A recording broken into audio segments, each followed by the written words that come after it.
Bellino, and it is now time to welcome in a guest for, we do this every year on this day.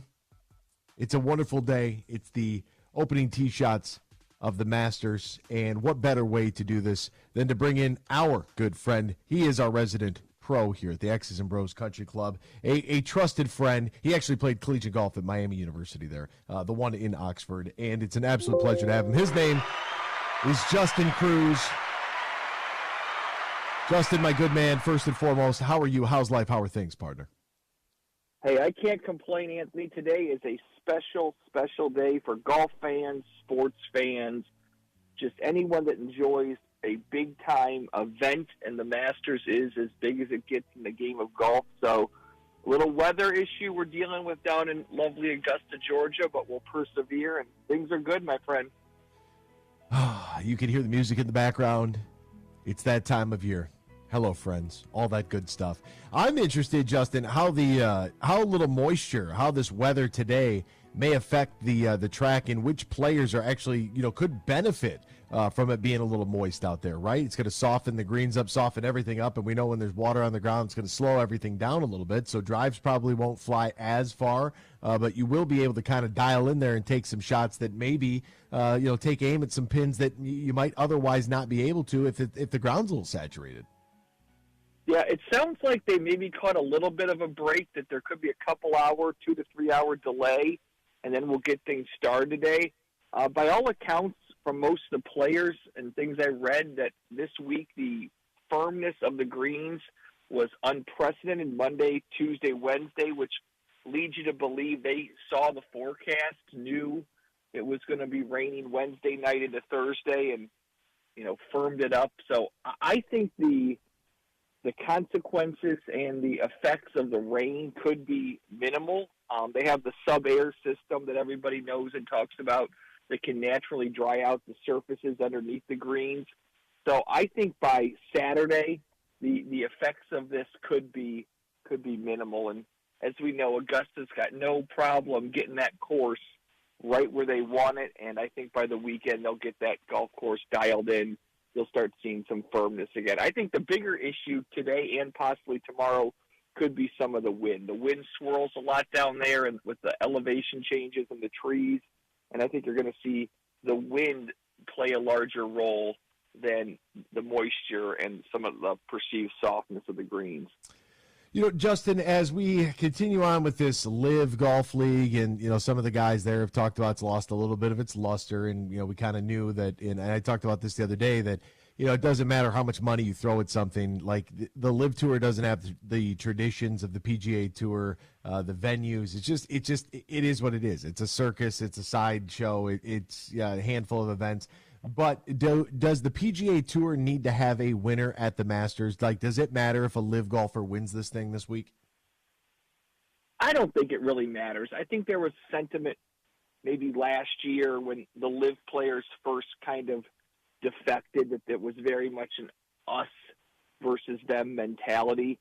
I think if you look at the players and how they interact, who they play their practice rounds with, Live players on the Ryder Cup team, I think the perceived, I'll say hatred between Liv and the PGA Tour is much ado about nothing. I mean, do Jay Monahan and Greg Norman not like each other? Of course. But I don't think the idea that a Liv player needs to win to validate Liv exists, or a PGA Tour player needs to win to hold the flag for the Tour. I think golf as a whole right now has so many issues that's hurting both products that, that's almost a conversation for another day. I think golf really needs to figure out a way to, get its house in order, because as it currently stands, the PGA Tour product is diminished right now, and the Live product isn't very good. So you've got two entities that are fractured that aren't exactly putting out a dynamic product that people want to watch and people want to consume beyond just the majors. That's the one thing in all of this that's worked out great for the majors, is because everybody's together, it's just made the majors, even more relevant and even bigger. But the week-to-week schedule has just gotten worse and hurt the golf fans like you and I, who would consume PGA Tour golf on a weekly basis. Now, Scotty Scheffler's the overwhelming favorite. The dude's off to just a flaming hot start right now to 2024. Do you attribute this to Scotty playing better golf as an individual, or back to what the conversation we were just having here, is this more of a product of, not only is he playing well, but the fields, I mean, you don't have Bubba out there. You don't have DJ. You don't have Brooks Koepka or Bryson DeChambeau. Like, the field's a little watered down. I think Scheffler, from a statistics and metric standpoint, is so far above and beyond, especially as a ball striker, that it doesn't matter who he's playing against. The events he's won, the Arnold Palmer, which is an elevated event, the Players' Championship, which is still an elite field. When Scheffler plays well and he makes putts, he is darn near unbeatable. Does John Rahm not being there as often maybe alter that a little bit?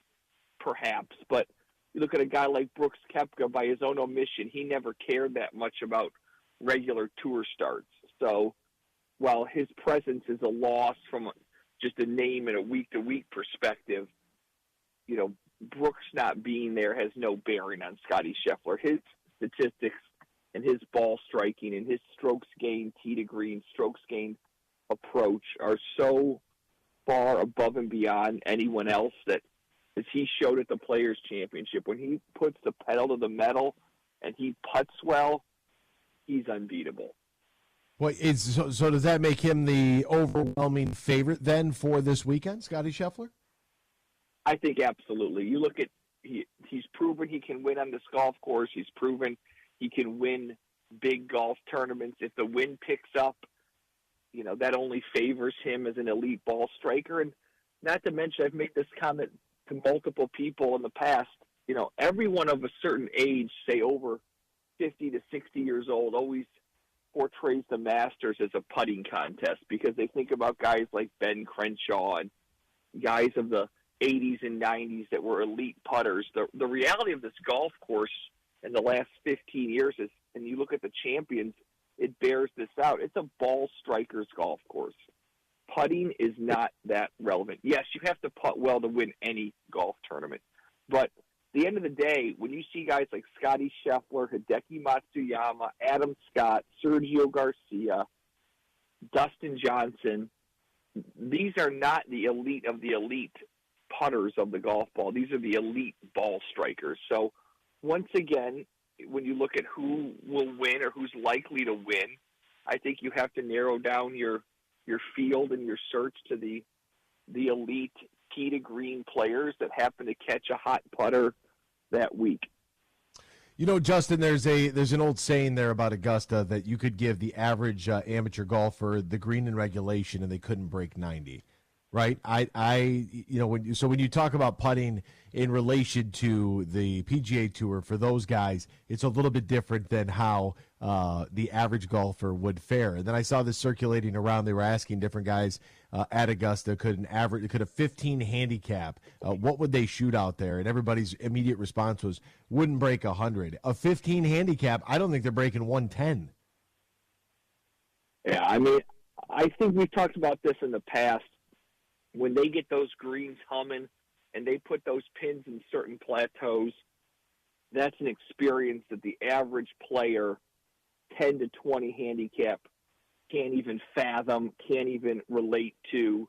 It's not even the same sport or activity as what they're used to in their Thursday night golf league or their Saturday fun round with their buddies. I mean, when you have greens running at 13 to 14 or higher on the stimp meter with pins that are all on plateaus, ridges, and there's no flat putt, yeah, I mean, guys just wouldn't finish golf holes.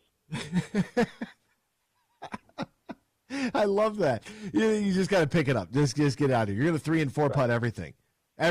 Right. Like, and these guys are going to make it, they're going to walk out there and make it look easy. I am very interested in a guy who had a meteoric rise last year and then has since kind of, I don't know what he's going through, but Victor Hovland decided that he was going to change coaches, not once, but like multiple times. What in the world is going on with Victor Hovland? Yeah, I was watching Golf Channel last night, and about 7:30, they showed a view of the range as the sun's starting to kind of go down a little bit, and Victor Hovland's the one guy on the range still grinding, still working. And the Wednesday night before a major championship, that doesn't seem like that's the ideal place to be from a preparation and performance standpoint. But we've seen this in the past. You know, Jordan Spieth chased yardage, chased distance, and he lost it. Justin Thomas is kind of lost in the wilderness a little bit right now from his performance metrics. I think guys get to a certain level and maybe they see other people or they see some of their shortcomings in major championships and they look at what can I do differently. And sometimes you just stay the course and keep doing what you're doing. I mean, Hovland was probably the best player in the world last year during the FedEx Cup and into the Ryder Cup. And now he's most certainly out there searching. Now, again, he is an elite ball striker, and he has contended in major championships before. So would it shock anyone if he found it and found himself in the top 10 on the weekend? No, but I also don't think right now he's a guy that if he went out and shot a couple of 74s or 75 and was packing his bag by Friday night, I don't think that would surprise anybody right now either. On this very show, you picked your boy, John Rombo, to win it. It was Scotty Scheffler in 2002, John Rahm in 2023, Hideki won it in 21, DJ in 2020, Tiger Woods in 2019. Who do you like, man? Who is your favorite right now going into the weekend? I mean, I honestly, at the end of the day, believe Scotty Scheffler will win, but I'm not going to bet Bellino, a guy at 4-1. So the guy that I am betting, the guy that I think from a playing in good form, playing well on similar related golf courses for whatever reason, and that is our 2021 champion, Hideki Matsuyama. That is my official X's and Bros pick, which, as we know, means Hideki goes out today and probably shoots 79. I heard that Tiger Woods, people were following him around, and he was playing a practice round, and he had a front nine 31. They're saying the Tiger's back. Is this rumor? Do you think there's any truth to this? Are people just gassed up? They just want to see him do well because it's Tiger, and if Tiger goes out there and wins number 16, he's 2 away from Jack. We could start the conversation all over again. Back from the dead. Bellino, there's nothing that would make me happier growing up, living, seeing all of Tiger's greatness and career throughout my life. I am a Tiger homer. I always will be. But Tiger Woods does not finish golf tournaments right now. And you can look at his statistics. You can look at his cuts made streak at the Masters. Do I think Tiger will make the cut? I think he will find a way to get the ball in the hole and make the cut. But that doesn't mean he's going to finish 72 holes, and that doesn't mean he's going to contend. There's such romance when it comes to Tiger. When you look at the reality of the situation is, the last time we saw him at Riviera, I think he walked off after 24 holes. It said he was sick. Before that, it was the father-son event in a cart with his son, and prior to that, it was the Bahamas event in a 22-person field, roughly, where he beat 2 people. I mean, there's no, besides the fact that it is Tiger Woods, there is no logical framework or logical scenario to say that Tiger Woods contends. Now, again, do I want it to happen? Of course, but I mean, there's a lot of people talk about, Phil Mickelson, versus Tiger Woods in a matchup. I mean, Phil might not be great. He didn't somehow finish second last year at the tournament, but Phil at least is an active golfer. Whether you believe LIV is serious golf and Phil's not playing well in a lot of LIV events, Phil at least is playing. Tiger doesn't play. And when he does play, he doesn't finish. So tell me in wet conditions where he's in the afternoon pairing today, or afternoon grouping, he's not going to finish 18 holes today, which means he's going to have to get up tomorrow morning, finish his first round, then roll right into his second round in wet, softer conditions. I think Tiger's more likely to withdraw than he is to finish in the top 20. Oh man, that's devastating. Devastating news right there. I'm with you, man. I'm pulling for him. I hope that it happens. I hope he just pulls it out of the bag. He goes on, gets a grand slam at his age this year, wins all four of them. I'm living in fantasy land, Justin. That's what I'm doing. But it's because I love Tiger Woods, and that just is what it is. His name is Justin Kruse. He's the resident golf pro here at the X's and Bros Country Club. Cruise Control, my man. I appreciate you. Thank you so much for waking up with us, and give your parents my best.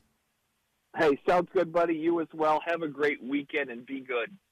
And enjoy the 2024 Masters. This is edition number 88, if I'm